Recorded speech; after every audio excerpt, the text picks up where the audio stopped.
Idle here. I want to make a tutorial on the new any percent glitched route that Snick and Annie Manhorse came up with. At least what I know as of May 28th, the route's only been out a couple weeks now, and we're still learning. I just got a new tip from Annie Manhorse just today, which I'm going to be including in the talk here. You're going to need at least version 2.7.5 of the practice hack. Any earlier version than that, and you're gonna have trouble following along. Some things just won't work. So definitely recommend getting onto that version. Um, we're gonna want to set the preset category to map, the 100% Mapo, because this gives us a good preset with the map information filled in, and also we do need the minimap on for this category. Let's see, for other options, we're going to be using door skip. So let's put this on Superhood. Run over to door skip. There we go. We'll also be actually. I'll probably start it on RAM Watch. We'll probably use RAM Watch too, but these two are what I tend to alternate between. And let's see. We also want game options. We should turn fast teleport off, so that way when we load into a save station, it'll take the full amount of time, just like vanilla. So it just makes the run a little bit more realistic. Because I can turn that on while I'm here, but as soon as you load a preset, it'll flip the minimap on for you. And I think that's it. I went ahead and turned music off because we're doing because I want to do the tutorial, but you could normally leave the music on. And yeah, we're going to talk about these. One more thing to know about is that this Prac hack has this kind of cheat sheet here. If we go to the RAM watch, select common addresses, and select 80% glitched, there's all this information here. Now, to do the route, you don't really have to understand why this works. We just have to know which which things control which values. So these three here are all set by one gamer. There's one here that just says bomb one gamer, so that's part of the manip as well. There's a manipulation for screes. We're going to talk about that, but I did also want to go over like a little bit of why we do this, just kind of high level, and just also just what options we have, with any percent glitch where we aren't restricted by the normal rule set. Anything goes with this category. Um, if you're not interested in that, feel free to skip ahead a couple of chapters on the YouTube. Hopefully, YouTube's still doing chapters. I'm going to talk about this, the kind of little bit of history on the glitch route as well. And then the next chapter, I'm going to talk a little bit about normalized movement. If you know that already, you could skip ahead 2 chapters. When you're out of bounds, you need to have normalized movement to kind of keep track of where you are. But yeah, if you're interested in just a little bit of why all these values matter, let's go ahead and go over it here. So let's pull out the clipboard for this. So the first thing you might be wondering is, can we use ACE or arbitrary code execution? So the short answer is no, not true ACE. So if we look at like just kind of a map of like Super Nintendo or really any console, you could simplify a computer down to this if you really wanted to. You've got your read-only memory, your ROM. This is like your program data. This is like the Super Metroid game code is over here usually, or things like your sprites or your room. All that stuff's over here. Read-only, can't be changed. Then you've got your random access memory or RAM. This is the stuff that you can change. And then we've also got save RAM over here, SRAM. We're not really too worried about that. So true ACE is when you have a way of, scoot my chair over here a little bit. Okay. So true ACE is where you have a way of writing in some game code here, like in the RAM, somewhere in RAM, and then you have a way of jumping from ROM to, like, your program code jumps over to here and runs this like code. So if you think of like the Super Mario World glitch, if you've seen that route, I think it'd be beaten in under a minute now. Like the very first level of Super Mario World, where you do something with the charging chuck and the Yoshi, and you've got a bunch of things positioned just the right way, and it jumps right to the credits. That's arbitrary code execution. I believe there's a task of one of those games where they had they wrote in a different game into the into the Super Nintendo and just played that instead. like, so you just kind of do whatever you want. Super Metroid doesn't have an RTA way to do this. There are a couple of tasks, I believe. I think there's one for NTC, one for PAL that both have some form of arbitrary code execution to jump to the credits, but they are insane. Like it's not even remotely close to human executable. It's like a whole order of magnitude more difficult or nuanced or really beyond what a human could do. So true ace, out of the question. So what can we do if we can't do true ace? Well, turns out that way down here is bit, one bit down here that control. So there's actually several bits that control like your events, like what bosses have you beaten, what have you opened up Shack Tool, have you opened up that, or have you broken the Meridia tube? Well, there's one bit in here that says that the planet is ablaze. That after you beat Mother Brain, that bit gets, and you go in the next room, that sets the bit, and then that, with that bit set, if you go back to landing site, you get the kind of escape fireworks and everything, the lightning and all that stuff, and you board the ship and you beat the game. So if we could set this one bit and go to landing site, we're gonna win. So we know of two ways, or I should say, I know of two ways because I don't know everything about this game. I know of two ways that this bit can be set. One is with the space-time beam. So the way that the space-time beam works is you've got, with our beams, we've got charge beams and we've got uncharged beams. And within there, you've all these different combinations. You've got ice spacer, wave, ice wave spacer. You could count them all out. There's 16 combinations, but the game does not expect you to have both spacer and plasma equipped. So the game only wrote the table for 12, which means if you can get to one of these extra spots down here, you'll jump to some code that the game didn't expect. And it just so happens that one out of these 8 happens to go somewhere really special. It goes to like a copy loop. So there's some data up here that is 32 bytes in size. And it wants to, this routine is supposed to copy 32 bytes. But because we jump right in the middle of the routine, it instead copies 20,000 bytes or so. Like it copies a lot. It goes all over this, and it also goes into this data. Actually, I should have. I was going to mention this.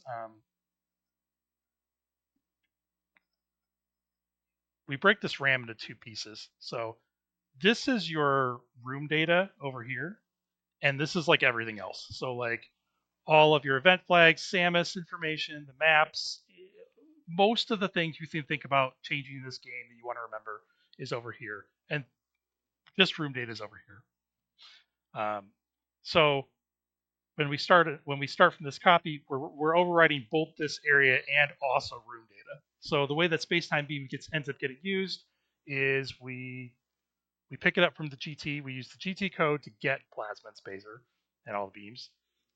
Then we do one warp to manipulate room data to leave the room. We do a second warp to get back to criteria, and then the third shot is to set this bit down here and finish the game.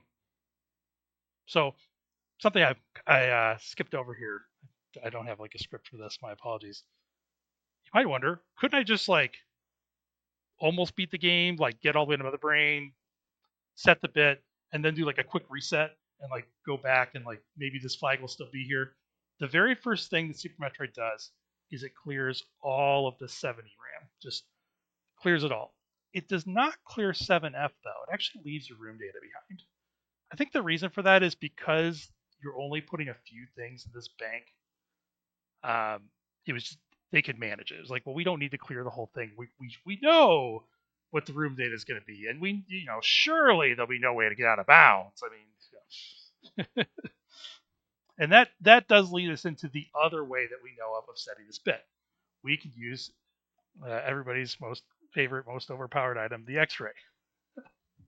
So X-ray has a little range. There's a little range of memory over in this area. That X-ray is it's kind of like a play area for X-ray. So when you're scanning stuff and the screen looks weird, it starts putting stuff in this memory. But if you go way out of bounds, then you start writing to here and then to here, and eventually you can get far enough out of bounds, you write to here. Although if you keep going further out of bounds, you'll probably crash the game. There's some memory down here that needs to be zeros or valid. X-ray is probably going to corrupt it. And if you get way down here, you can actually get to the prac hack code. Probably crash the practice hack. We did protect the space-time beam. We protect the practice hack when you use space-time beam, but we don't have protection over X-ray. So don't try that or just expect the game to crash. But anyway, so our two ways of beating the game quickly are by setting this bit are space-time beam, which takes about a little under 15 minutes to do that, to like do the GT classic route to get to where Golden Chorizo is. It's been done in under 15 minutes. Or to get X-ray and get out of bounds. And just getting X-ray normally and going out of bounds has been done in 11 minutes flat. So that's faster, but we want to go even faster. So the only way we're going to go, we could go maybe a little faster. I mean, Ria's route, she did a pretty good job. It's pretty well optimized. The only way we're really going to go faster than this is if we can find a way to get this X-ray early. And we're going to use some concepts we've already talked about a little bit. We talked about going out of bounds. So when you're out of, you have your normal room data that's all set up nicely, but then when you kind of go out of bounds and you're kind of in other data, maybe you're going to get some blocks that weren't intended. You might stumble into some things that do unusual things. And you kind of run into the same problem we had over here, where like, let's say you have a bomb block. Well, you can have a bomb block that respawns, a bomb block that doesn't respawn. You can have a bomb block that breaks 2 blocks or 4 blocks at a time. So you've got different types of bomb blocks, but there's only so many of them. And the game is kind of set up where instead of having 16 options, there's actually 256 options. There's lots of out of bounds options. Unfortunately, most of them end up just crashing the game or don't do anything useful. But there has been a way found to have at least one of them give us X-ray. So you might be thinking, all right, just go out of bounds, get the X-ray. We're already out of bounds. Scan the block, set the bit, and escape, right? Well, it's a lot more complicated than you might think.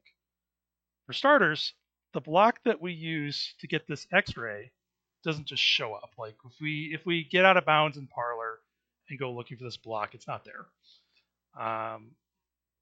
We can save and reset the game, and that actually does change the out of bounds a little bit. So the start menu actually uses some memory in this area, so it does change the out of bounds layer a little bit.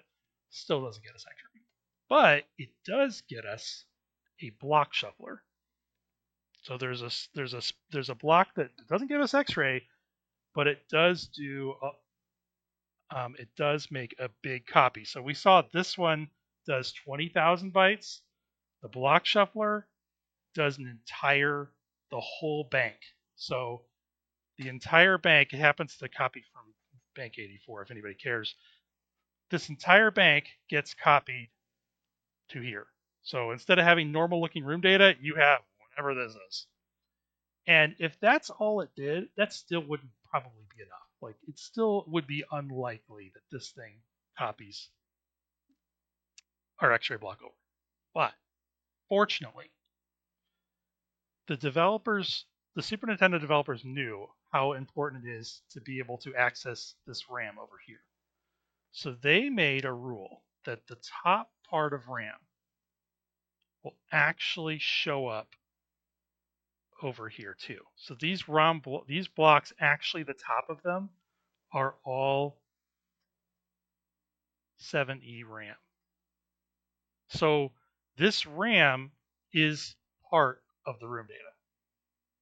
I don't know where it goes. It doesn't quite go in the same spot, but let's just say this is where it goes.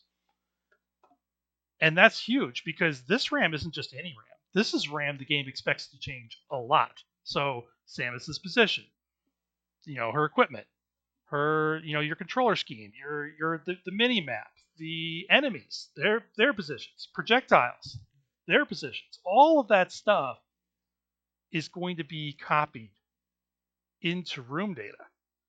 And that starts to give us some control. So now, if we can set up at least parts of this RAM to have values that will create the X-ray block, then you go out of bounds, you find the block shuffler, you go to X-ray, and it's still not quite that simple. And still one more little detail here, and a little graphic here.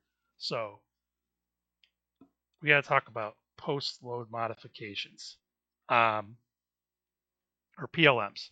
And when you get the X-ray block, unfortunately, it's just not that easy. It's just not going to give us the X-ray.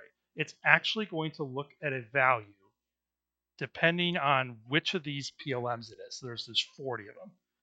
And it starts from here. And unfortunately, we can't control any of these values until we get all the way to here. So we got to get all these PLMs filled in. Now, fortunately, the first 11 of them, just by being in Parlor, these get filled in. All that, I believe it's the Steam. So all that after 32 years, we finally found a use for that heckin' Steam that's always messed up our runs. The block shuffler will give us one. So then we make a 5D block that gives us one. We make one 6F block that gives us one. It gives us two actually. And then we have another 6F block that gives us four. And then we can finally get X-rays. So what we have to do is set up the out of bounds so that it will make these blocks. I think this is also a 5D block, if I'm not mistaken. We set up these blocks. We hit the block shuffler. Then we got to go here, here, here, and get our X-ray. And then we got to go to landing site, and then once we're in landing site, we can win the game. So it's a lot. One thing, while I do have this open, there is actually a way. The original route that Snick posted actually got to this one. And the way that was accomplished is this block shuffler can actually give you two PLMs. This creates a possibility of being able to cut out this 5D one here. So that's a potential route save. We're still learning. We haven't quite figured everything out about this. I just want to share where we're at and a little bit about how it works. All right, that's the end of the dissertation there. Sorry about that. Couldn't help sharing. Okay, so let's talk a little bit about normalized movement since we're going to be out of bounds. So I'm going to go ahead and jump to Terminator. This is a good place to start a run at. These are these blocks I was talking about here, by the way. The blocks that, like, you blow these ones up, they blow up 4 at a time, whereas these are only 1 at a time. So kind of like different block types. These are actually PLMs as well. Sorry, I'm kind of like spilling in my last conversation. The reason they're called that is, like, when you bomb this, it's not like the block just disappears. Like, you can kind of see it crumble, right? Like, it has a little animation, and it's also going to have a little animation when it reforms. So it's those little modifications that's what the PLMs are for. These actually do create PLMs, but once the blocks reform, the PLMs go away. So they don't really help us toward that total count. We need PLMs that are going to stick around.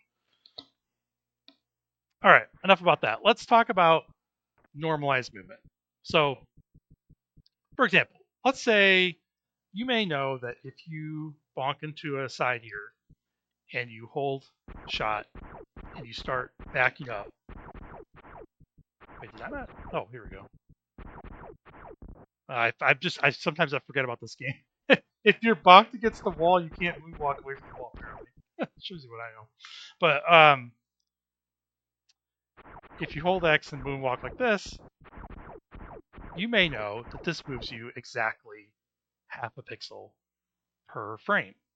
And this is actually sometimes even used for like setting up mode CWJ. If you're trying to back it up, you kind of like back into the door, like if you imagine, um, like it's the other door frame. But if you imagine back into a door frame like this and then jumping this way, of course mode CWJ we'd be going left to right instead of right to left.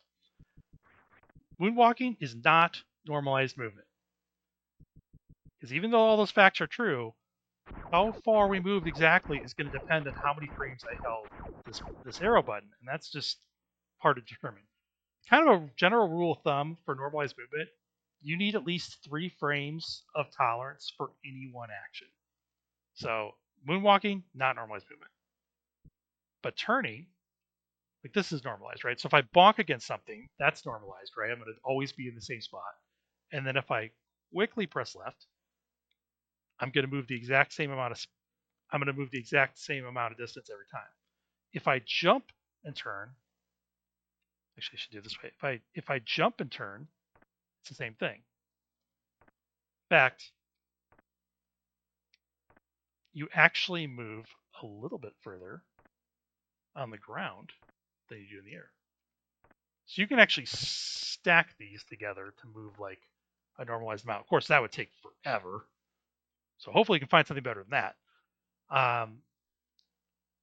Another normalized movement trick you can do, if you are holding jump, so let's say I just jump straight up in the air, and now I'm holding jump, but I'm not actually jumping.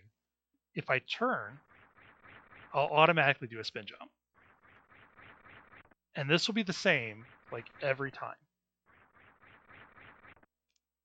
And the nice thing is like you can let go of the direction early, and you can also let go of jump, or you can keep jump held. I was actually keeping jump held that whole time, but you can choose if you want to chain them. If I want one way you can chain them is you can with jump held, hold angle, turn. That's going to also be a normalized movement, the turn, and now I'm facing the other direction, so now I can do another one.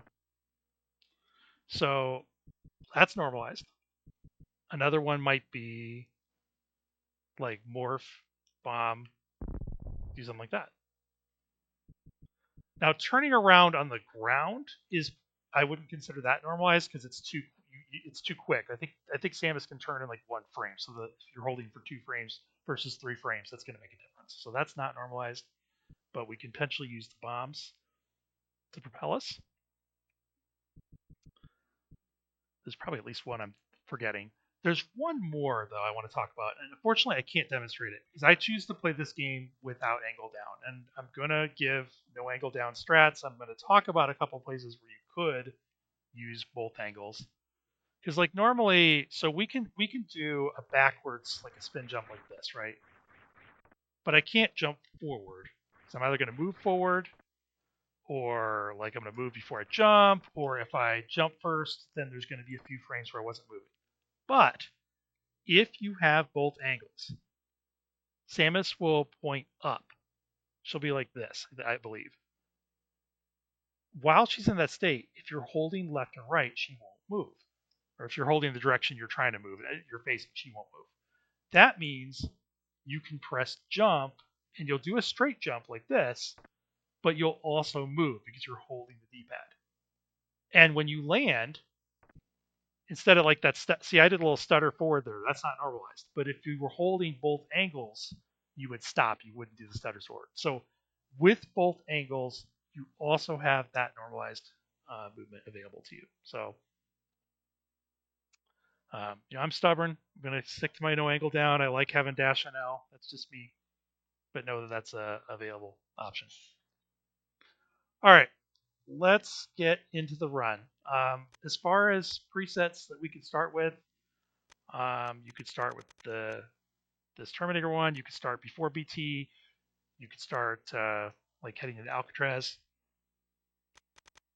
I suppose you put this here. Sometimes I forget how the layout looks with map. Why does this say 9? I have more than 9 energy. Oh, is that the... Oh, okay. You don't necessarily... Leaving BT, you're probably going to be full on energy. You don't have to be. But you don't have to be full on missiles. We want at least one missile. So maybe plan on getting one drop from BT. Even if you don't get a drop from BT, you could pick up... We're going to kill several Gamers.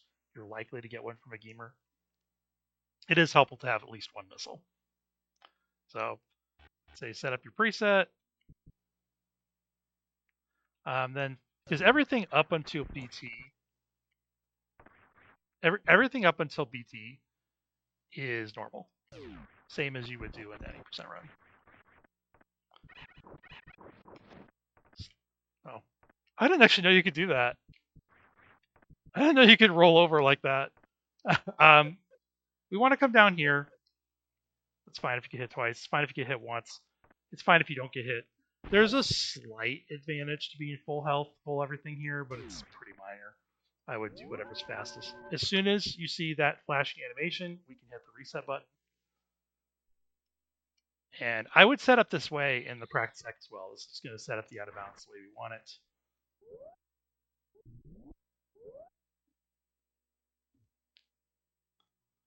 It is relevant having this. Normally there would be music playing. It is relevant having to wait here for this. Let me try to do that a little better. Okay. All right. First thing. You could kill these Gamers here, but you can't leave a drop behind. So this is where having like full health. So this Gamer here sometimes gets in my way when I'm falling back down later. But since I'm not at full health, I wouldn't consider killing it. This Schemer doesn't have to be killed, this one here, but it's basically free. Come up here, fire a shot. Well, it's almost free. You got to make sure you get the drop if you do it. So you could choose not to kill that Gamer, just so you have one less thing to worry about. But I usually practice with killing that Gamer. Okay. We want to land about here. This is pretty good. Kind of in the middle of this. We're going to let go of dash, and we're going to do a run and jump into this and land about here. So you need to be holding left at least through clearing this. Probably let go of left, but you want to let go of left before you land. So this is normalized. Turn, jump. Now we're holding jump. We're going to do a normalized spin jump. See, I messed something up there. Let me try that again. Oh, jeez. I would normally not have that Gamer. I wonder if I'm too far forward, actually. Maybe I should be like here.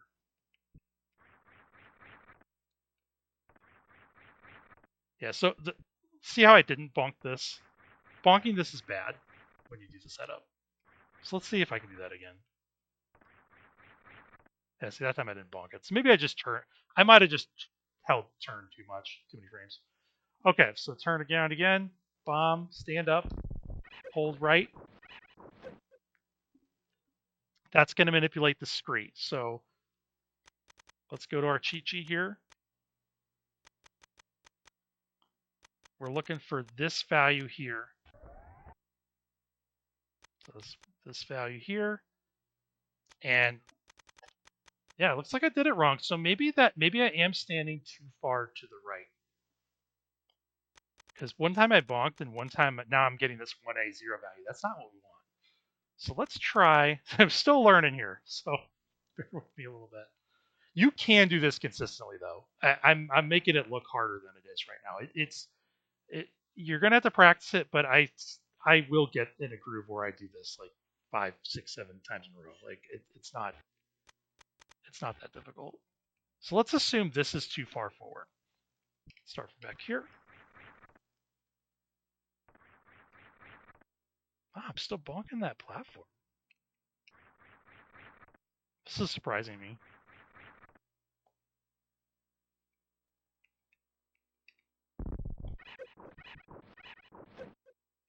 Did I turn the watch on? Why is the... Oh, I didn't do this. Gosh, did I mess that up again? What is going on?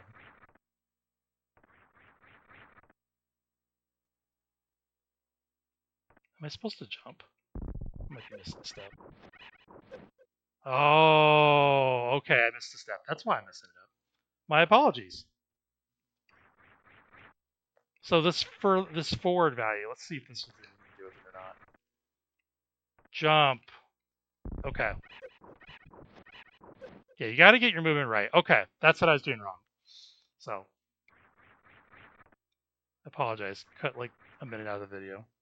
Yeah, I think you still don't want to be over here though. So back here. Now that was probably not right either though, because if it looks like you're gonna clear this, that's not good. So maybe that setup's a little bit more finicky than I expected. This. Okay. Now we have that 6F value consistently. Okay.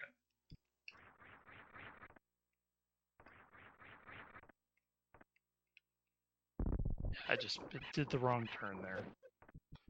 By the way, I do not kill this schemer right away. We do need to kill the schemer. It is a global gamer. If you leave it alive, it will mess up your run. But let's see if I can demonstrate this.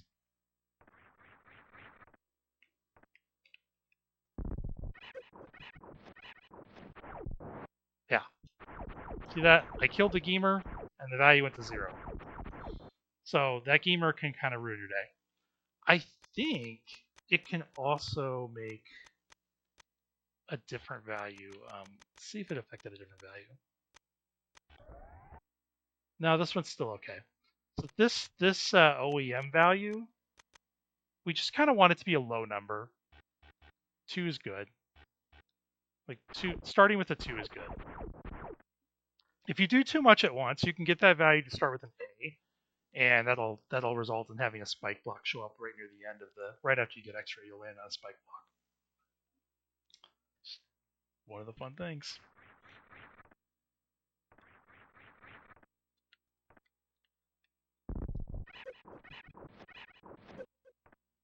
Yeah, so usually I'm a little bit further along when I run into that guy. Now these drops you can leave behind.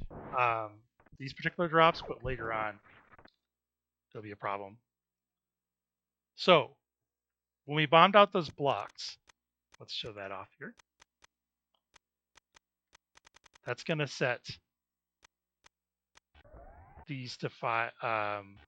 Yeah, these are now ending in 5D, which is what we want. And I can check the other one; it would be ending in 5D as well. You do need to not take forever. Oh man, I wish I understood this better. Maybe I might just be like holding the button too much. It just might be that's. So let's say I collect this drop and then I'm like, oh, I'm missing this guy. Oops, taking forever. Collecting this drop. Oops. See how that value is 5D and now it's AE3. If you take too long, these blocks reform and then that value gets lost. It's not particularly difficult. We'll do it again here. See, now that I have the correct mid-ep, I'm getting the 6F like every time. I even take the time to get that drop usually. We gotta kill these gamers here. Oops, I made a mistake. And we're still fine. As long as you get to here and the value's 5D, no problems. So let's do that one more time.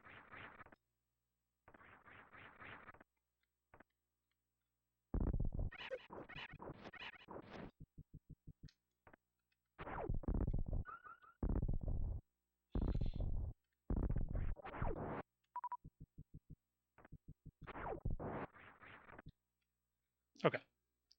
From here, this is a good save point to have for practicing the door skip. The door skip is definitely the worst part of this trick.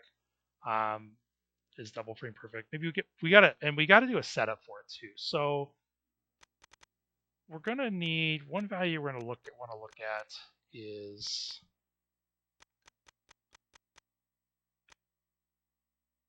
so let's look at this one.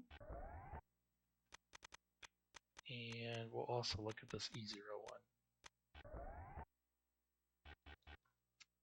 So the one on the left, right now it's kind of like it's a bunch of zeros. We need it to end in like FE or FD, or it's got to end with an F. Like it's got to have an F something in it. So like if I bonk this, like, well, I guess I can get into the minute here. Like if I do this, wait, why is it not doing it? There we go. Now it's like we see how it's going FA, F9. But if I, land somewhere, like get too far into the screen, it just resets. So you do have to be a little particular with it. You can't just be. That's also why we have to do this moonwalk. It's like the setup requires us. We can't just like land here or even like land here. We can't do it like that because it'll change that value to not be F anymore. We got to moonwalk. We have to moonwalk into position. Another thing we have to do, we have to bomb one gamer. So we kill. This was the one we typically kill, not like that. Do not do it like that. Good grief. Oh wow, I'm like, I just went right by the gamer, like this. So we got to kill that gamer. That sets one of these. That sets one of these values. The bomb one gamer value will end with, it'll be like FFF or something. So that also means no more bombs until we get to the block shuffler. So for a certain part of the run when we're out of bounds, can't land any more bombs. You bomb that gamer, that's it for bombs. You also cannot leave this drop on screen. See how this value is a 10? And now it's changing, but it was like, I'll do it again. See, it's 10 right now too, because I think I have a drop on screen up there. See, it's like 10 right here. We want that value to be moving around, but instead it's just stuck at 10 because this drop is on screen. So we cannot leave this drop on screen because it messes up our day. So this is the special gamer here, the gold gamer, because it makes a gold block or whatever. We need it to be on the top like it is now. It needs to be on the top and moving right when it despawns. So when we're down here, it's not really moving. But when we jump, it does move. So you need to make sure that you set it up so that when you do your last jump into this door skip, the gamer's going to move, but still be on the top and still be moving right. If it starts moving down, it messes up the minute. And we also have to end up on the left of it. So see how this value is an FFF5, FFF7? That's what we want. We want it to end, we want this value to be FF something. Okay? If we're way over here, well, the gamer's way over here, but like now it's like we're way over to the right of the gamer. Actually, I'm surprised this is going to FFF4 because I'm not left of it. I wonder why that happens. Do you not need to be left of the gamer?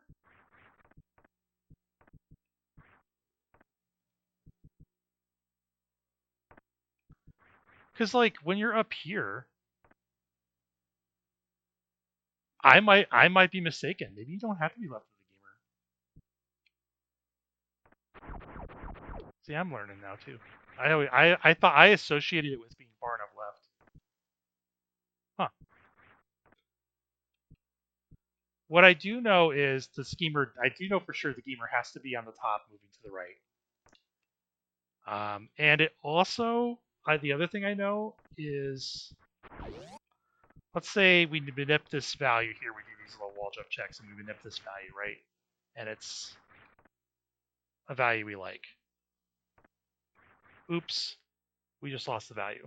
So I do know that if you are too far to the right over here, then the value gets lost. So you do have to moonwalk, not the full distance. You've got 4 pixels.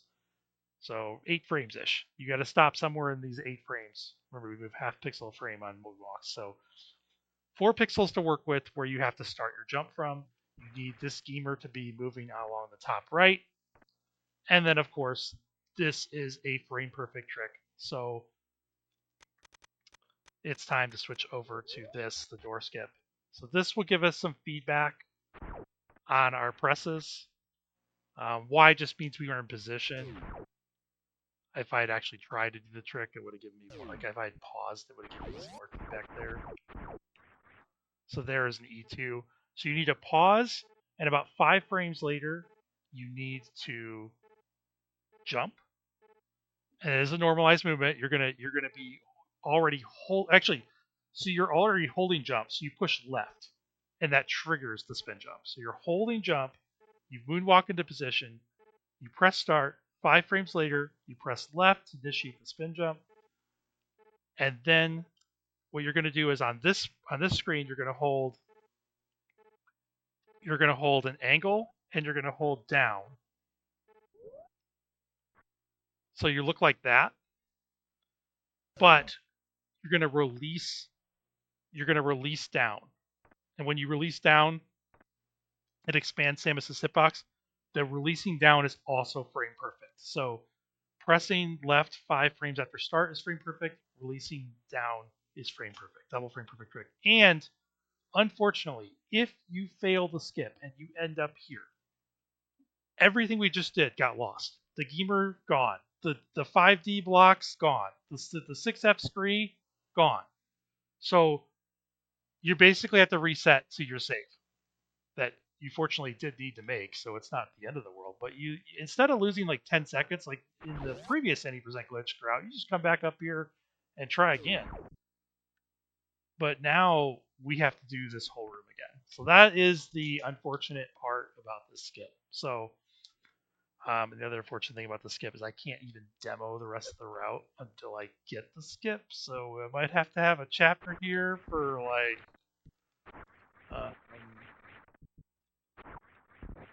Oh, you can. One thing I want to mention with this ball movement,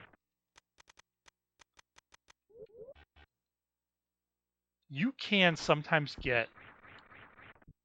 I want to see if I get it to happen. So right now it says 0, 0, 0, 0. Yeah, there's a 1. See that? We're trying to get it to go FF, FE, FD. But I just got it to go 01. Now, fortunately, it seems like if you just kind of move around, it'll clear itself out. But that's something to just keep in mind. The other thing I've noticed with this, if you just do this all day, it seems like you don't typically trigger a value. But once you trigger it like that, okay, that time it didn't work. I don't think I did it right. Yeah, so there, that one I did right. Once you trigger a value here, you can get one from running over to here. So running over here does nothing unless you first do that. And then you can, if you kind of run into this wall or you turn as right into this wall, you'll get another one. You just run into it. Yeah, just running into it will do it. You actually don't want to overdo this. Like, you would never want to actually get to, like, EF. I think that actually ruins it. But you would also, like, not realistically do that. So what I do, I come down here, bomb this schemer. You got to make sure you collect this drop. So I do something like this. I usually end up, ideally, I'd be at FD here. FE is okay. FD would be better. And then you go into your trick. But yeah, I'm not very good at it. So let's get back over to the door skip.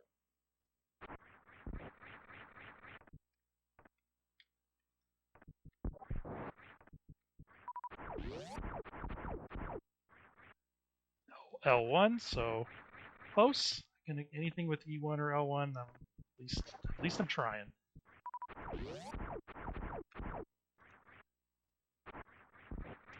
So yeah, unfortunately, gonna be here for a little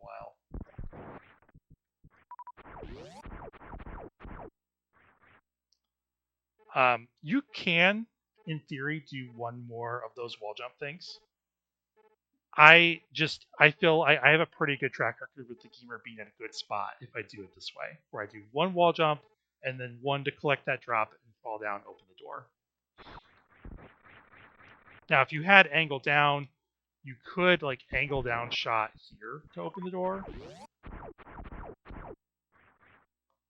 Oh, I hate that. So E5, this is me not focusing on my controller. Because what that basically is telling us is I push start, but the controller didn't think I pushed start because it's a stupid Super Nintendo controller start button. And then I pushed left, and only then the game recognized my start input. So the prac hack thought I pushed the start button and the left button at the same time. I'm sure I didn't, but the controller thought I did because it's. Ugh. I Finding a start and select button that is responsive is not that hard. Finding one that's consistent. This particular controller has been pretty good for me, except for the start and select button. And I'm on my third one. I actually went to my bad controller and took it out of there, so I think it's an OEM pad. Um, I found if I focus on pushing the middle of the button, push it hard, push it fast, that helps. But if you're finding in your practice, if you're seeing E5s, then that's telling you your controller is maybe letting you down or you're not pushing the button right. Like I'm pushing the middle. Maybe for you, you got to push at the top of the button or the side of the button. It may depend on your controller. Um, but the other thing to keep in mind with this is it is a frame perfect trick. And frame perfect tricks do take time. Like you do have to be able to practice. Oh, that's interesting. I turned there. Ugh. I was so focused on that I didn't even check. One thing you can do is while you're on this page, you can go to the RAM watch. Okay, so my left value here is still FFFE. I was wondering if that turnaround was going to lose my manipulation on this address here on my subpixels, but FE is still okay. You would ideally have at least FD, but FE can work.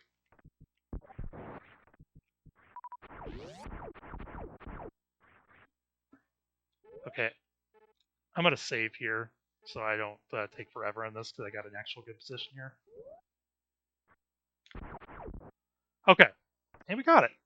Now, something I didn't talk about is let me save. So if you imagine, I wonder if I can actually go back up to the door. So first off, we can turn the sprite, the OOB tile viewer on. And just for the sake of like seeing what's going on. Oops.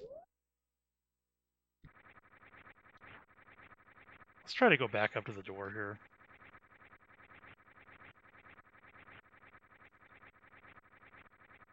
Can I land on those blocks? Well, maybe I shouldn't have gone out of bounds so quickly. Let's we can do it like this. Can we? Oh, this might mess up my room. No, I better not do this actually. Okay, let's not do that. So that shot up that I fired is important. That is actually this value. Oh, I should check what this is. That might have been because I was moving around. Let me check what it is after I load my save state. Okay, FD, good. That's what we want. That is good enough. So FD, I want to keep that value up. Let's look at this one. The shot destination. This is set to FFFF. This is important. So firing that shot up, set this value to FFFF. And that is going to help us get the X-ray at the end, and actually all of the items. You get gravity, you get space jump, speed booster, all that stuff. It's because of this FFF value. I don't have angle. Oh, I do have angle up. That's a new thing. I can actually use the angle up. You've got two ways of doing it. You can either press up and shoot, and there's a pretty wide window for that. It's like a 28 frame window. The angle up is also almost as wide of a window. You just can't shoot immediately with the angle up. So as soon as you go through the door, you can't shoot angle up or if you do, you need to shoot a second time, which is fine. You can shoot a second time. It's just if you're too late, then if your final shot is bad, then it ruins it. So, for example, if I'm just standing here and fire a shot, oops, my value is 0 now. So we actually can't fire a shot with the pea shooter the whole way until we get X-ray. We can't lay a bomb until we get the block shuffler, and we can't shoot with the pea shooter until we get to X-ray. So some of the nips you might be used to with being out of bounds, sometimes it's common to actually fire shots at the wall to try to see where you're at, or to moonwalk. Like, you can't really do that. Fortunately, the out of bounds movement is not that bad. This is not like the early power bombs out of bounds movement. It's not bad. So if you're anyway, if you're not shooting up, if you're doing it with an angle, if you can see these gray broken blocks along the bottom here of the room, so you have the door shell and then you got all these little gray blocks. There's even a gray block next to the door shell. Any of those gray blocks, if you hit it with your shot, it's fine. Now, above the gray blocks, you can see there's kind of a little corner block. If you were to shoot an angle up shot right away, you might hit that corner block. Like, if you imagine, like, if I were to land right now, like, if you just imagine Samus, where like not where the blue thing is, where the actual yellow Samus is, she would land on that corner block. That block, you can't hit that block with your angle up shot. Unless you fire a second shot. If your second shot then hits the gray, one of those gray broken blocks, you're fine. If you do fire the upshot, just beware you cannot push left or right while you're doing the door skip. The door skip manips works on the bottom hitbox of Samus, but if you push left or right for even one frame, that's going to cause a sideways check. We can see how tall Samus's hitbox is. That sideways check is going to definitely find you to be in the door, and you will fail the door skip. So, okay. I think that's enough talk about the door skip. All that set up, you got to hit the door or hit one of these little gray blocks once you fall through the door skip. And then I kind of went through the different values to check to see that we did that. So, of course, since I fired a shot, this value is now 0. If I reset back to where I was, this value is back to FFF like we want it. And AFFD is also good. All right, let's get into the actual out of bounds movement. We're going to start by morphing and rolling to the left. I usually end up seeing Samus like land here. You can't go any further than this. These yellow blocks will ruin your day, but you can land safely on this slope and then move backwards. So one thing I want to do here is go to the RAM watch. You see how we have an FD right now? Your natural instinct would be just push right and go down this wall. But do you see how the FD is now an FE? I just lost one of my subpixels I get to work with. So if you're regularly getting this value to an FB or FA or like if you're regularly getting yourself a good amount of tolerance on this value, which is definitely possible. I was kind of conservative. I would only do the 2 wall jumps, but I think Snick does 3. If you can get a better value here, then you can afford to just bonk into this. You can afford you have some more strategy. You have some more routing options for the early part of the out of bounds movement. So just something to keep in mind. So I just roll off here, and then just a little tap to roll down here, and then we end up here. Now, something to keep in mind with this: you can end up here or here. These are very different. So with this one, I just roll the whole way off. Like, oh, you can't do that. Actually, that's too far. So maybe not the whole way. If you could potentially unmorph with your first bounce. So I really shouldn't cheat like that. I'm cheating because I can see where I am.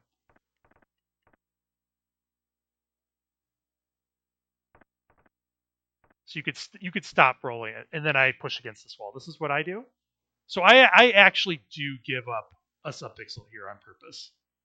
Um, this is one of the ones I choose. That's why I need at least FD, because I'm going to at least spend one here. FD is even better. You get a little more tolerance. The other alternative, which is usually what I end up going for, I think it's just a tiny bit faster, is to start here and then you roll off, and then you're going to want to unmorph. Don't unmorph too early. If you unmorph too early,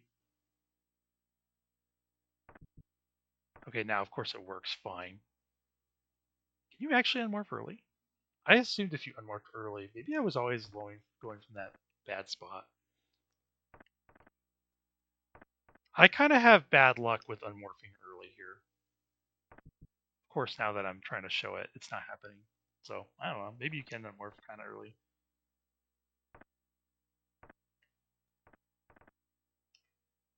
I tend to go kind of, oh, that's, oh, maybe you do? Okay, that, you don't want to do that. You don't want to do that. Maybe you do want to unmorph early. Maybe I was getting myself confused with being on this lower block.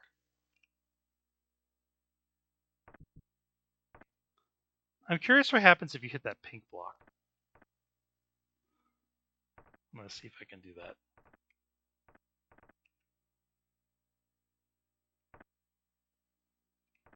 Doesn't seem to do anything. And although beware, there are pink blocks that actually do stuff. So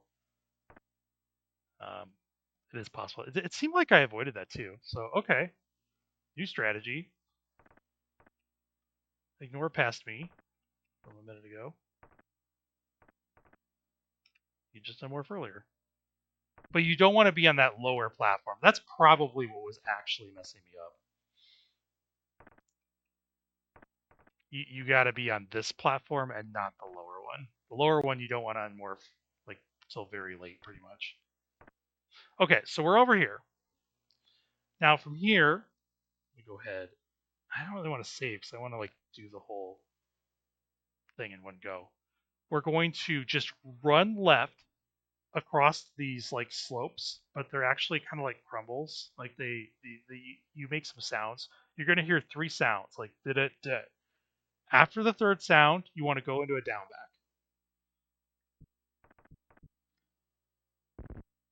like that. So those breaking those 2 pink blocks is fine. What you don't want to do is be like me and keep screwing up the down back. But so let's say I just run off. Oh, seriously? Is that gonna work? I can't. I swear that never happens. What?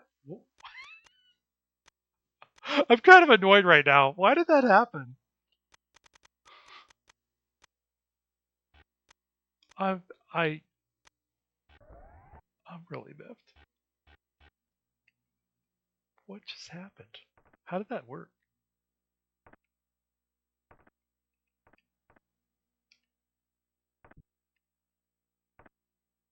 Yeah, don't land on that early block here. I swear I do this. See there, my value changed. Why is it's like I'm landing on this block here? Huh. Now I'm not landing on it.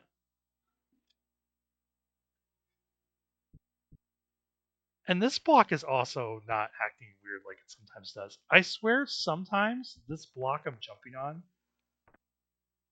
will like crumble. And it'll mess up my value. See how that value is CA1A? It's supposed to be 5D.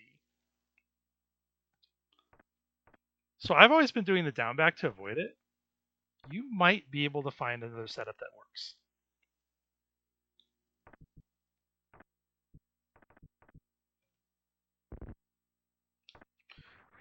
I don't think the down back's that hard. Okay, so now we actually get Samus back on screen, which is nice. We're gonna go ahead and jump up here.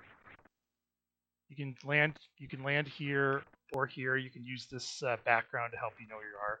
And then we want to do like a mock ball here or morph, whatever. And then we also want to, let me come back up here for a second. We also want to do a item cancel to get the missile to blink. I find this to be a pretty good cue. So I look for 7 blinks. So I'm going to wait till I hear the thud. 1, 2, 3, 4, 5, 6, 7. Looks like maybe 6 could work too. You get into this little cubby hole here, right, up, unmorph, left, and then full jump, and you hold jump, and just a little tap left, and you end up here. And now I'm still holding jump. I'm going to hold right, and do a normalized spin jump, and that is the block shuffler. And we saw kind of a little bit of a delay there. The missile also, like the missile flash, will also take longer, and that's how you know you've hit the block shuffler. So I'm going to go ahead and do all of that one more time. I'm going to do it without the tile viewer here. So roll down here to the right, land, go to the left, left some more. We're up on the higher ledge, unmorph, 2 thuds. Now we're going to listen for 3 thuds and then the down back. Okay. Oops, I landed in that little hole here. It's fine. 1, 2, 3, 4, 5, 6, 7. Okay. We're in position. We saw the little delay there, and that's the block shuffler. Okay, so we're back where we were, and this is the thing that does, like, the whole room layout has now changed. From this point on, we can be a little bit less worried about like whether this number stays at 5D. You can actually go to your door skip, and this number should say 12. It starts out at 11, and it kind of shifts around a little bit when you're in parlor.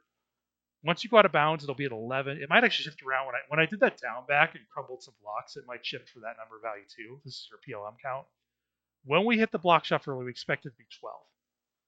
And from this point on,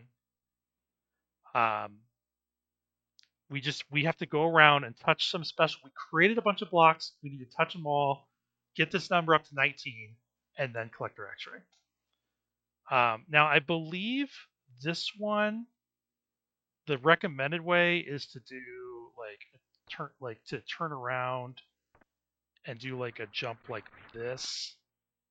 Okay, that obviously wasn't it. Let me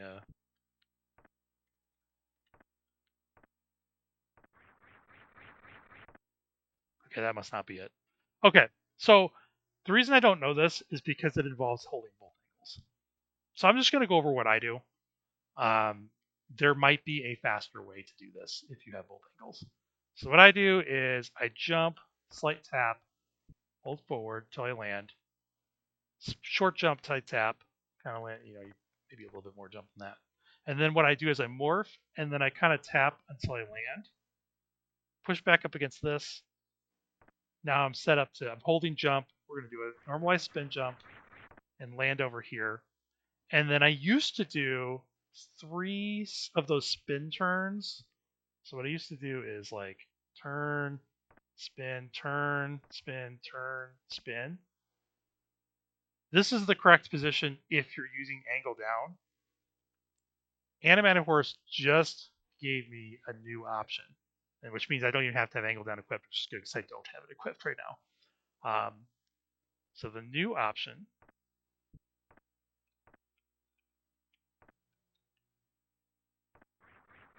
is you do one of these, and then we're going to actually equip missiles, and we can hold the shoot pose as we're jumping for the missiles. Now, so above our heads, I've got a couple things to talk about while we're here. First off, above our heads is the 5D block. So it's one of the special blocks we set up. This slope tile, this green tile, is actually tied to this time sense reset. It's currently up to 2, partly because I've been kind of like standing around talking It's up to 2 right now. I was actually probably pretty close to it turning over. Normally, this number will be 1-0 or 1-1 something. It's or maybe 1-2 something. You normally don't have to worry about it unless you go fast enough. So it is possible. This number starts counting up from the moment you load into the save station. That's why, remember, I said we want the save station to act more like vanilla? This is why. Because this number, if you do everything really fast, if you did parlor fast and you do all your out of movements really fast, you might get to the shuffler block with this value starting with 0. Like it might be like 0f or something. Like it hasn't quite been long enough for this value to become a 1. And remember, we go to our cheat sheet, we want this value to be a 1. If it's a 1, it makes a slope block. If it's a 0, you'll land here, except for you won't land here. This block won't be here. And you can't do this 5D setup.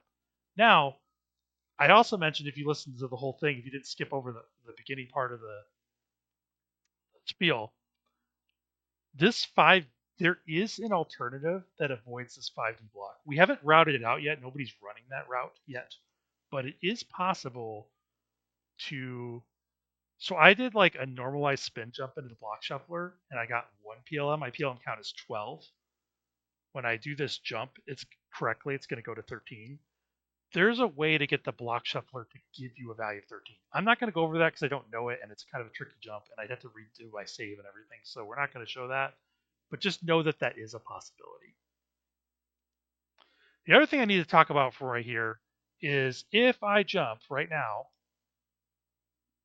Oh, seriously? Wait, where's the transition block? So this happens in the task at least.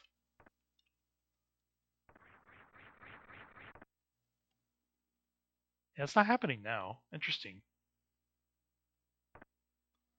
In the task, you have to pause here or else there's like some transition block. It could be because I've been in the practice hack and messing around with the practice hack. It could be that doing that resets that flat, made it so that it like we would ideally be able to open and close the practice hack menu without affecting anything about the game. We're not quite there yet. So just know that the recommendation is once you're in position,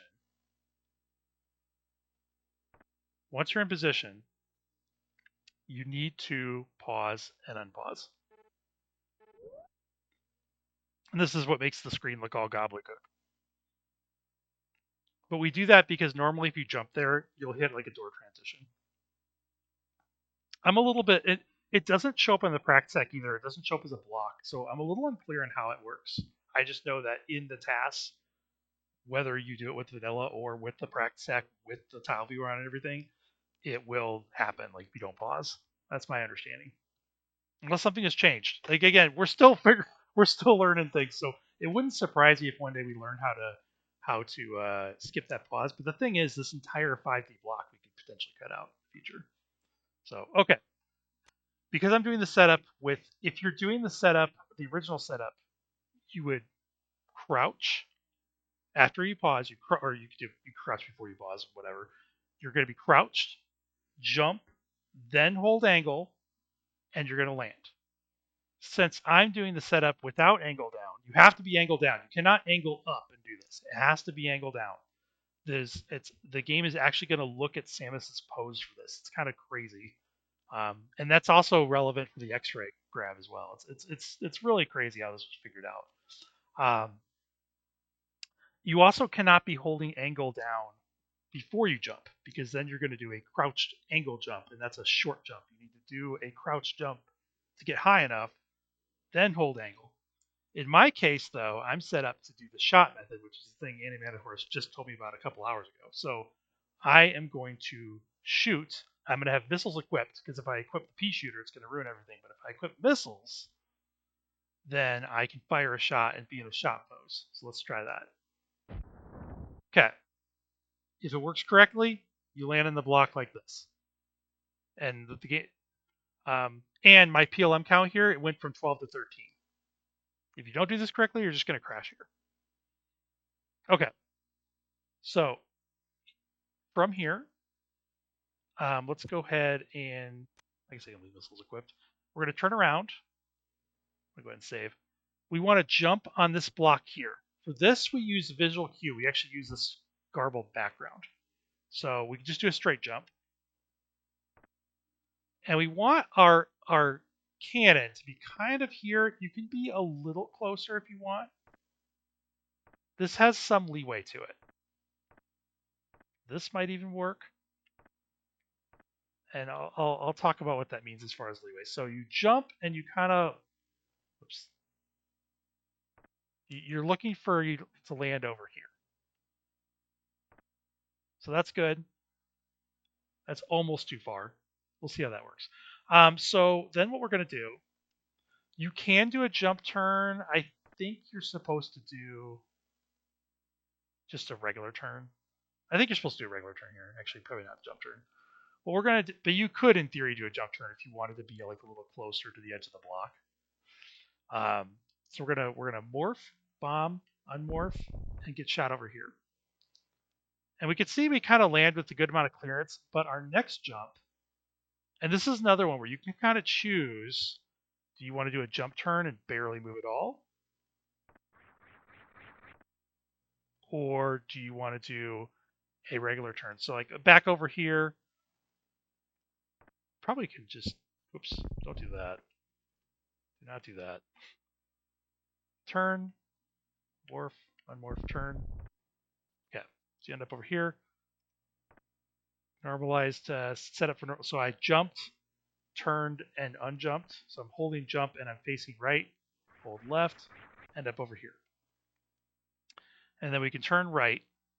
Now, if you have both angles, what you're supposed to do is do a normalized straight jump.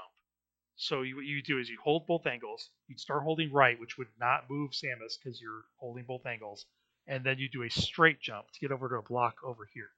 I don't have that option. So what I do, I just hold jump and quickly move right and just don't jump very far. Kind of like that. That was pretty close. The good thing about this, though, is you only have to land anywhere on the block. We just have to jump and land over here. Like, we're just trying to get over here. We have a very nice wide, like, this is a nice landing spot over here. So jump right for some amount of time. You kind of have decent leeway. This might actually be faster because I think the normalized method is supposed to take you to like right here. And we can see why it has to be normalized. If you were to move at all after you land, you'd run into this transition block and ruin your day. This yellow block, you can't hit that. And then from here, what you're supposed to do is a normalized spin jump to get. Actually, why does that not?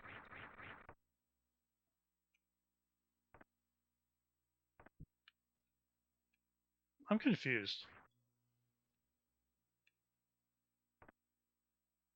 Like, why do you? I don't feel like these blocks are normal here.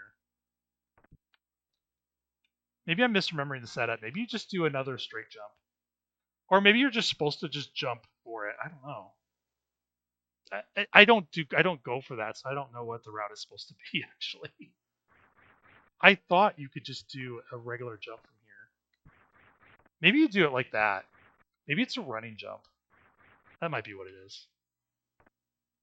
So just a running jump, and you don't hold jump the whole way because you can't bonk into this. So let's see. You'd be over here. Oh, that works. Okay, that is what you're supposed to do. You're supposed to do a little running jump so that you bonk that. That's what it is. So you end up over here, a little running jump. What I do is I just land in this block and head over here.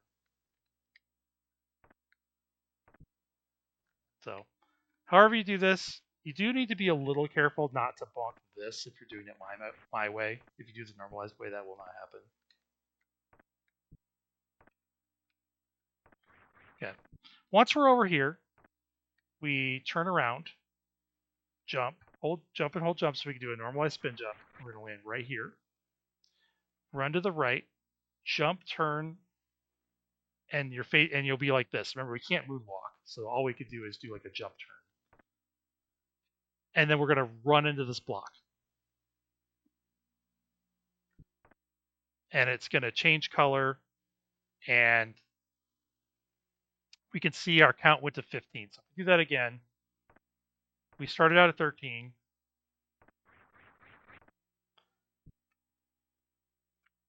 It's like this.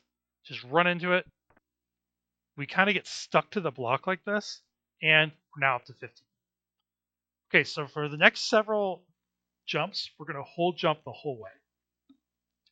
Jump once, we land up here, then we hold right, so we do our spin jump. Now we're going to hold angle and turn. See, we're facing left now. We can do another spin jump. Angle and turn, do another spin jump. Angle and turn, do another spin jump. Angle and turn, one more spin jump. We end up kind of up in here, and then we land right here. Okay? This is the end game.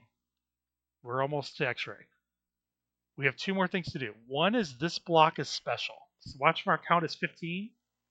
Now it's 16. And this is wrong. Don't do this. Do not run into this block like this. We actually need to get to 19. The way we're going to do that is unmorphing. That's how you want to do it. Now, of course, what I just did is not very normalized, right? It's very easy to roll off, and you've just ruined your run. So you can nudge close to it. You can kind of see where Samus is. Like, you could use these blocks as reference. So I like to look at the visor. Now, I don't recommend doing that. See how close I'm getting to running into it? I wouldn't recommend nudging that close. But you can kind of nudge like this close. And then what you can do is do morph, left, unmorph. Now, you could, this is what I would, there's two ways to figure out where you are. One is to look at your visor. I want the visor to be at least that black line. See how I'm just short of that black line? I would like the visor, if anything, to be past this black line above me. Like, there's kind of like that door shell, the yellow door shell has there's that gray tile like thing that it's got a black line. I'm real close to it, but I'm not across that black line. So that's my cue. The other way you can tell is if you just jump straight up and you don't land higher up. See, I'm landing back down where I was. Now we know we're not at the tile yet. So let's see if we can nudge over just a little bit more. Okay, now like my visor is well past that line. So I know I've hit it. You can jump and confirm, oop, okay, now I landed up here. But I don't think that's necessary. I think you can eyeball it. So that's a good place to be. Okay, see that? I'm past the black line. We definitely hit the block. Once you've hit the block, you can actually just turn right, turn back left into the block, and turn right one more time. This sets us up for the down back. So, I'm going to save here. We're going to hold dash, run off the block very quickly, turn around, and go into a down back. The down back doesn't, it's not like it has to be as fast as possible. I think it's more important to turn around as fast as possible. Something that can happen, by the way, if you don't turn around very fast. So right now, there's no dangerous block here. I've had like door transition blocks show up here before. So this is not a safe place to be. Just to be aware that there could be other blocks here that you do not want to hit. This is what we're looking for.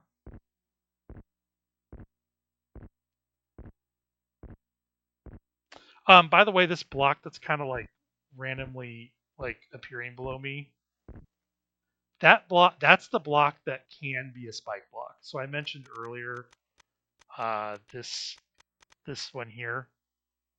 If that were an A, that could potentially be a spike block. And what that would do is you end up the spike would take you over here.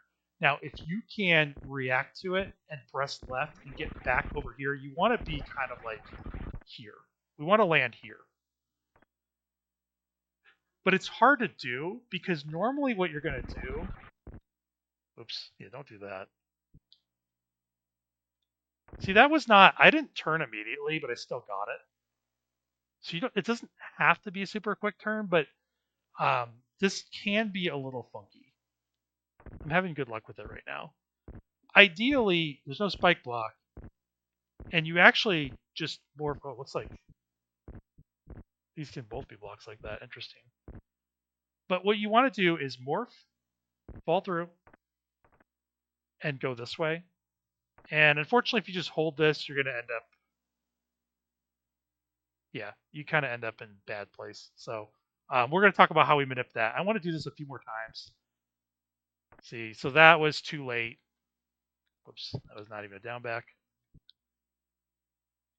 I was actually surprised that one worked. That one's too late. I'm really surprised that one worked.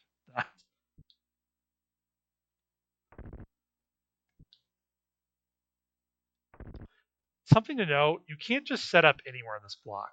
If I set up here, yeah, now it doesn't work.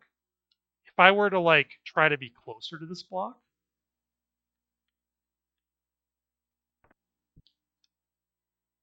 it crashes. So your when you start running, how much speed you have has some impact on this. But it seems to me like if I start by pressing into this block and turn right and then go into it, that was a late down back. That was too late. Oh, jeez. So I think for me, I have trouble getting to the down back in time if I don't turn around quickly. But you don't necessarily have to turn around quickly. It just makes it easier. Yeah, that was late. That one I turned around so quickly that I didn't even down back properly. So that was a little bit too. See, like how like I'm just kind of falling straight down. So you can turn around too quickly. Okay, we're here. What we're gonna do is we're gonna morph. We're gonna roll down here. Once we hear the second bonk, we're gonna lay a bomb. Once the bomb explodes, we're gonna unmorph.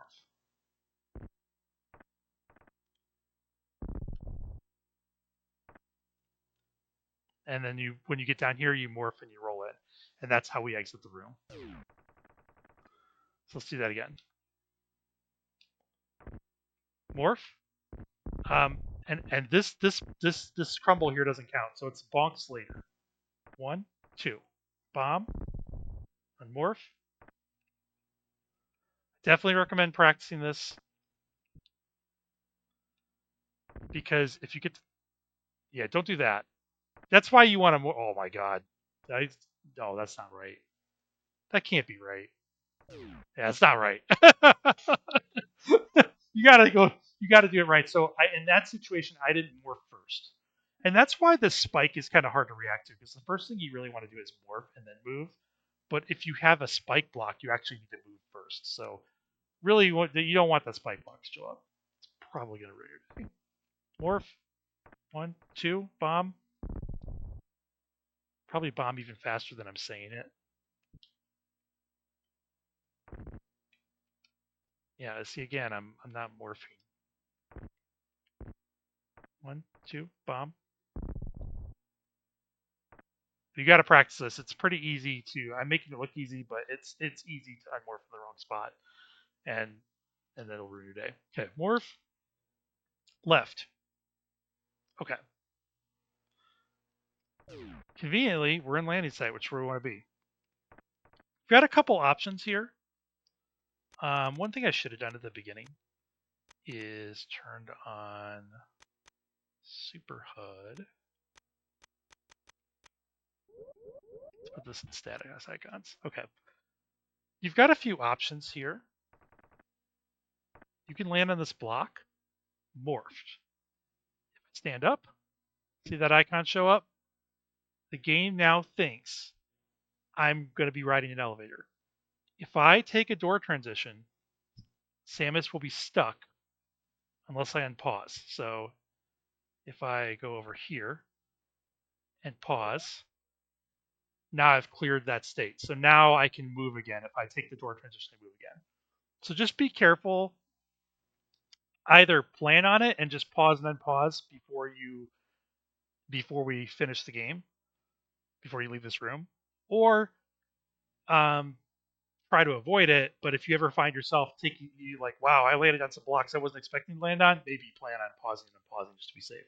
but being morphed seems to make it okay. So, so you can kind of land here, and then I like to bounce here and land on this, and then do a moonfall. Now, one thing that can happen is you land like here, and you start falling through. Beware that you're probably going to hit a door transition, and it's probably going to ruin your day. So, if I hear myself falling through this, then I kind of just push off to the left. Just kind of fall slowly. Usually I'll land on this thing. If I then roll to the right, you'll start hearing this sometimes. Then I know I'm in the right spot, because then I just need to go this way, and I can land here. And then you kind of jump over this part, and you can see yourself. But if I do what I want to do, bounce off this. By the way, I went right too fast there. I wanted to show it failing, but I actually managed to make it work. Let me try to fail it. Let me go back to the right, right? Like, how did I not hit this block? You want to go right, but you need to go left first. That's what I'm trying to say. Kind of like this. Now you end up over here. You can kind of jump over here. Okay. So once we're over here, you actually kind of want to fall here if you can. If you have some idea where you are, you can actually do a moonfall here. And then you can go this way. And this kind of completes a loop here. So once we morph here, this is where we started. You can now. I have a hard time. I might actually be able to move off this, but I have a hard time with it. I tend to do this, so I just kind of fall. And see, now this is a problem. I unmorphed, and now I've touched this stupid block because we've looped around, right? I've touched one of these elevator blocks. So let me just start over. So you go here.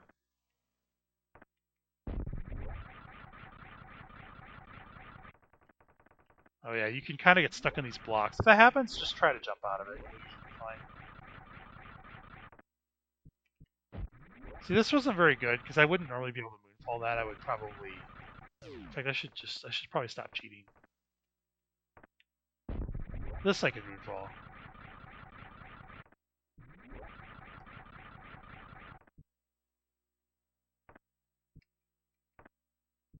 See, and this I could moonfall, I think, because I'm so close to like the ledge. But if sometimes I get kind of off on where I am, then I just have to just walk off. Okay, morph, fall down. Okay, we're here. You move a little bit left here. Yep, a little bit right, and do it again.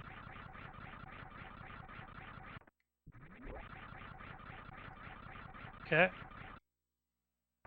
See, now I don't know where I am, so I just got to run off.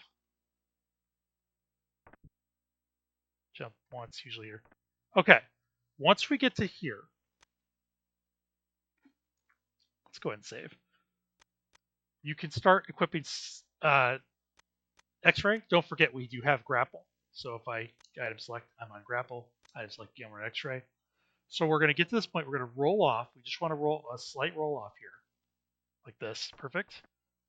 Okay. And now what we want to do is we want to hold dash, hold run, so that we're going to be ready to activate X-ray. We're going to lay a bomb, and we're going to move just a little to the left. And we're going to start falling through the level, like this. Okay? Once you hear the bomb explode, mash up to try to unmorph. We'll keep holding dash. And once you hear or see that we're going to do X-ray, hold right. Okay? Holding right. Let go. Boom. Land, shoot to the door, and we're done. Now, things that can go wrong. Now I'm gonna. Oh, I was able to morph the time. If you wait too long. Okay, I didn't actually think you could morph this late. It's like cheater tech. What the heck? I swear when I do that, it never works. Another thing that can happen if you're too far to the outside. Let's see if I can reproduce this.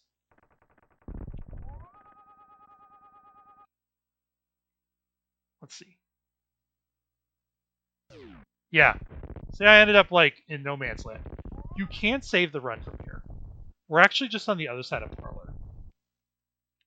These are screw attack blocks, so you can bomb these. Now, beware. See how these slope blocks act really weird? These kind of like ruin your day. Let me see if I can get Samus on screen when I'm doing this. Yeah. So you kind of get over here, and it's just like doing this weird like float in the air thing. It's kind of annoying because you got to get over these. You got to get over here. For some reason, if I just shoot it, the door doesn't open. But if I hold angle, like angle up, then you can get to then you can open the door, and you can now win the game. So you're not the roan's not dead. Obviously, that's a pretty significant time loss over just not being that far left. Oops, I forgot to lay the bomb.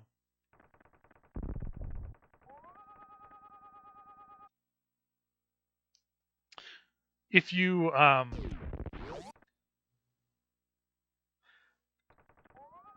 do it too early, by the way, you can get this to work. But see how we didn't trigger the escape. The enemies are here and everything. So bomb. That might actually be too far left. Let's see.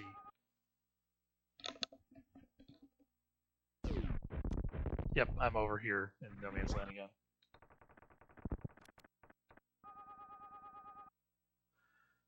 I don't know exactly how long you need to hold that for. I think it's like at least a second.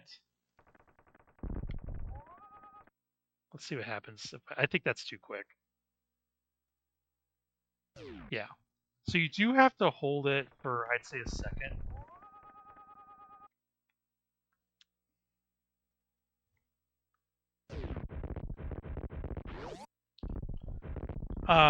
And you do need to hold right. Let me try holding up. You're not going to do it? There we go. A nice blue color.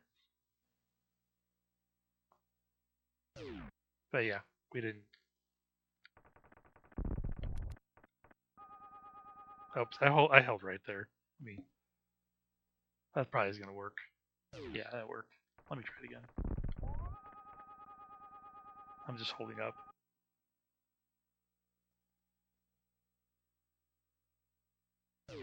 Yeah. So for some reason, you got to hold right.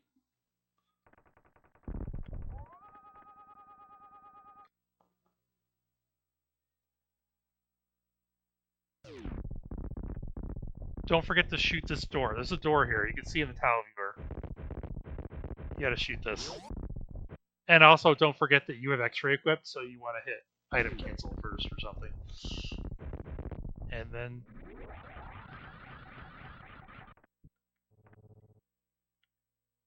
let's maybe do it without the tile viewer.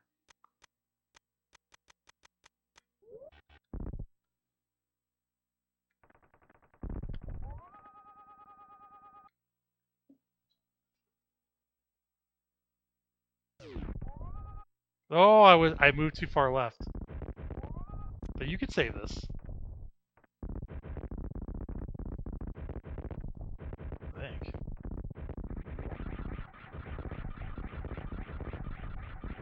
I think I gotta come over a second time. Yeah, we're on that stupid.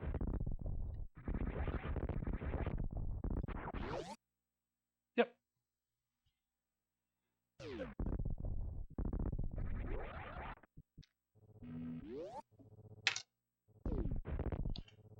And that's it.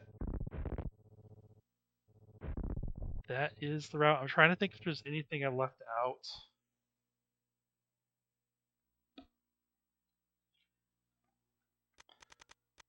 Did we talk about all the addresses? So there's the one with the shot. The sprite one you usually don't have to worry too much about, especially if you don't kill that first gamer. So after the screaming nip, just don't kill that first gamer. Kill it later. We didn't talk about this one. One time with the TAS, when I did a soft morph out of bounds, I ended up with a non-zero value here. It caused a block to show up. If you can remember when I ran into the stuck block, I could just run into it. If this is an F instead of a zero, there will be a blue block in the way. If that happens, you need to jump onto the blue block, morph, and just roll into the stuck block. And supposedly that works. I haven't actually tried that. That's just the advice I've been given. We talked about bombing the one gamer, the gamer manip, times its resets, the screen manip. We talked about these are the two blocks. When you bomb those 4 blocks after the screen manip, we go around and bomb the 4 blocks. Um, it's these the third and fourth ones of this, and then of course the very end is the X-ray if you want to see that flag be set. Um, I don't think it has to be an F. I think it has to be like a 4 through 7 or C through F. I think are all values that work, but usually it'll be F if you do it right. So that's why I put F there, and that's and then this very top one was the old method. I kept it here just in case it ever comes up again, but we care more about this one for getting the X-ray. And that's it. Typically, if you do this the way that's been prescribed, you will also be credited with saving the animals for what it's worth. So I expect we'll see that here in the explosion sequence. It's kind of weird seeing this with the music turned off, but probably better for me chatting. Let's see if we get credit for the. Yep.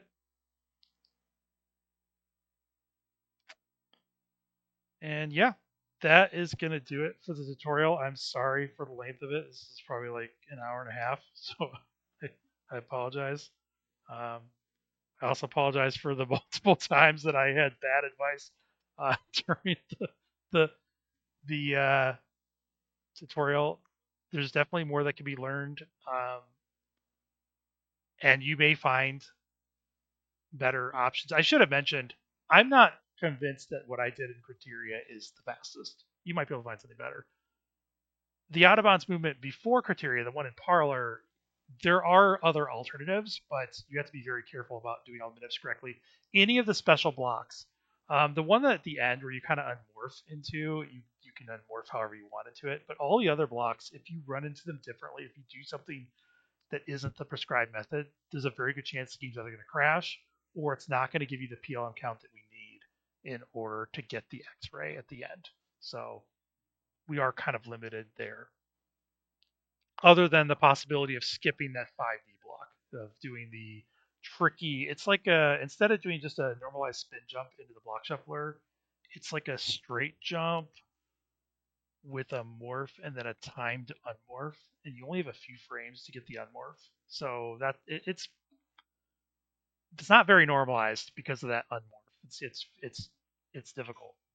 Um, but if you can do that, then you get the 5D block out potentially a faster route. So yeah, that's gonna do it. Thanks for sticking to the end. Good luck.